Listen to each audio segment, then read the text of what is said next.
सभी को पता है कि एक इंजीनियर के जॉब में कितना प्रेशर होता है। डेडलाइंस होती है, समय पर काम खत्म करने का प्रेशर होता है। अजीत ऐसा ही एक 30 वर्षीय आईटी इंजीनियर था जिसकी जिंदगी बस प्रोजेक्ट, डेडलाइंस, मीटिंग्स और लंबे कोडिंग के बीच घूमती थी। अजीत एक जिम्मेदार और मेहनती लड़का था, लेकिन उसकी जिंदगी बहुत ही निराश और थकाऊ हो गई थी। उस नौकरी के साथ साथ अकेलापन भी उसकी जिंदगी का हिस्सा बन चुका था। वो बंगलौर में अकेले रहता था और कभी कभी उसे महसूस होता कि इस बड़े शहर में वो केवल एक मशीन बनकर रह गया है। महीने का आखिरी वीक चल रहा था और अजीत की टीम एक बहुत बड़े प्रोजेक्ट की डेडलाइन को पूरा करने में जुटी हुई थी। ऑफिस में रात दिन काम चल रहा था। उस बुधवार को अजीत के पास बहुत सारा काम था और उसने तय किया कि वो ओवरटाइम करेगा। रात के 11 बज चुके थे। ऑफिस का माहौल शांत था। ज्यादातर कर्मचारी अपने घर जा चुके थे। अजीत ने महसूस किया कि लगातार स्क्रीन पर नजरें गड़ाए रखने से उसकी आंखें थक गई हैं। उसने सोचा कि एक ब्रेक लेना चाहिए और बालकनी में जाकर थोड़ी ताजा हवा लेनी चाहिए। उनका ऑफिस 10वीं मंजिल पर था। वहां से पूरा शहर दिखता था, तो अक्सर उनके ऑफिस के लड़के और लड़कियां वही बालकनी में जाया करते थे। अजीत भी थोड़ा फ्रेश होने के लिए वहां गया। वहां रात के समय बहुत अंधेरा रहता है। उसने देखा कि कुछ लोग पहले से ही वहां खड़े थे। उसने अपनी सिगरेट जलाई और वो एक कोने में जाकर खड़ा हो गया। थोड़ी देर बाद वहां पर एक लड़की आई। अजित ने उसकी तरफ देखा। दोनों एक दूसरे की तरफ देखकर मुस्कुराए, क्योंकि वो दोनों एक ही ऑफिस में काम करते थे और उन दोनों ने कई बार एक दूसरे को देखा भी था। उसने अपना नाम रिया शर्मा बताया। वो काफी खूबसूरत थी। उसके खुले बाल कंधों पर अच्छे लग रहे थे। उसकी आंखें भी काफी खूबसूरत थी, लेकिन उनमें दर्द और थकान साफ झलक रही थी। वो भी बालकनी की रेलिंग के पास खड़ी थी और सामने देख रही थी। ऐसा लग रहा था कि वो काफी टेंशन में थी।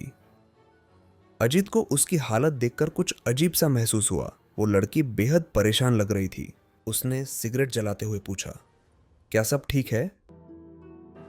लड़की ने उसकी तरफ देखा। उसके चेहरे पर उदासी साफ दिख रही थी। उसने धीरे से कहा, मेरी जिंदगी में कुछ भी ठीक नहीं है। मैं ऑफिस में ज्यादा किसी से बातें नहीं करती। शायद इसी वजह से आज मेरी ये हालत है। उसने ये भी कहा कि यहाँ मेरा कोई दोस्त नहीं है। उसने बताया कि वह ऑफिस के दबाव और अपनी जिंदगी की परेशानियों से बहुत थक चुकी है और काम का तनाव इतना बढ़ गया है कि वो खुद को कमजोर और हेल्पलेस महसूस कर रही है। उसने अपनी निजी जिंदगी के बारे में भी बातें की, जैसे कि वो अपने परिवार से 6 महीनों से मिली भी नहीं है, क्योंकि उसे ऑफिस का काम ही इतना है। अजीत उसकी सारी बातें सुन रहा था। उसने अपनी जिंदगी के भी कुछ अनुभव उस लड़की को बताए ताकि उसको थोड़ा अच्छा लगे। उसने रिया को हिम्मत दी और कहा कि वो इस मुसीबत में अकेली नहीं है। ऐसा यह काम करने वाले सब लोगों के साथ होता है, लेकिन हम पर जिम्मेदारियां है, तो हमारे पास कोई दूसरा ऑप्शन नहीं है। रिया ने अजीत से कहा कि शायद आप सही कह रहे हैं, लेकिन कभी कभी ऐसा लगता है कि भागने का कोई रास्ता नहीं है। ये कहकर वो थोड़ा रुक गई। उसकी आंखों में आंसू थे, लेकिन उसने हल्की मुस्कान दी और कहा कि आप एक अच्छे इंसान हैं, और ऐसा कहकर वो वहां से चली गई। अगले दिन जब अजीत ऑफिस पहुंचा तो वो उस लड़की के बारे में सोचता रहा। उसने अपने एक दोस्त से ऐसे ही पूछ लिया, क्या तुम रिया शर्मा को जानते हो? इस पर उसके दोस्त ने उसे अजीब नजरों से देखा और कहा कि क्या तुम उसी रिया की बात कर रहे हो जो 3 दिन पहले मर चुकी है? अजीत को यह बात सुनकर शौक लगा। उसने कहा कि मजाक कर रहे हो क्या? मैंने तो कल रात उससे बात की थी। उसके दोस्त ने उसे कहा कि तुम्हें जरूर कोई मिसअंडरस्टैंडिंग हुई है। रिया ने 3 दिन पहले अपनी ऑफिस की बालकनी से आत्महत्या कर ली थी। उसने एक नोट भी छोड़ा था जिसमें उसने अपनी नौकरी के तनाव के बारे में लिखा था।